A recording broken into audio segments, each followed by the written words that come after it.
मुंबईत मराठीसाठी लवकरच स्वतंत्र थिएटर्स उभारणार सांस्कृतिक कार्यमंत्री आशिष शेलारांची घोषणा। तर कोविड काळातल्या 98 चित्रपटांना 24 कोटी 10 लाखांचं अर्थसहाय्य केल्याची आशिष शेलार यांची माहिती।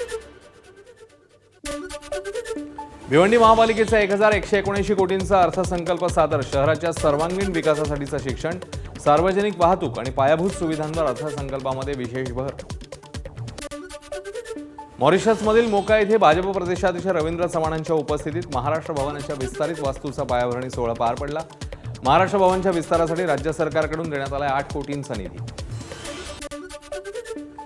बुलढाण्याच्या मेहकर तालुक्यातल्या जानेफळ गावात धनगर बांधवांचं मोबाईल टॉवरवर चढून आंदोलन। मुंबईतल्या धनगर समाजाच्या आंदोलनाला पाठिंबा म्हणून गजानन बोरकर या व्यक्तीचं शोले स्टाईल आंदोलन।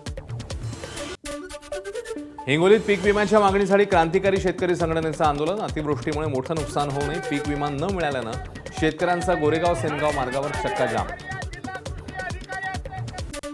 सोलापूर पुणे राष्ट्रीय महामार्गावरील सावळेश्वर टोलनाक्याची तोडफोड। कर्नाटक राज्यातल्या ट्रक चालक आणि टोलनाक्यावरील कर्मचाऱ्यांमध्ये झालेल्या वादातून तोडफोड।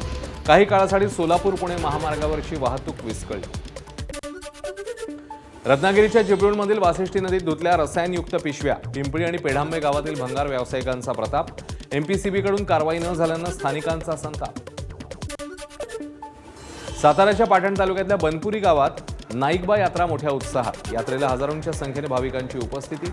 नाईकबा देवाच्या यात्रेसाठीची भव्य सजावट आणि पारंपरिक विधींमुळे परिसर भक्तिमय।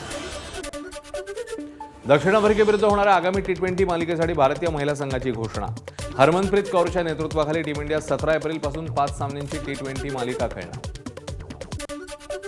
सुपरस्टार रजनीकांतकडून धुरंधर 2 चित्रपटाचं कौतुक। दिग्दर्शक आदित्य धरचा बॉक्स ऑफिसचा बाप असा उल्लेख। सगळ्यांनी आवर्जून चित्रपट पाहण्याचं केलं आवाहन।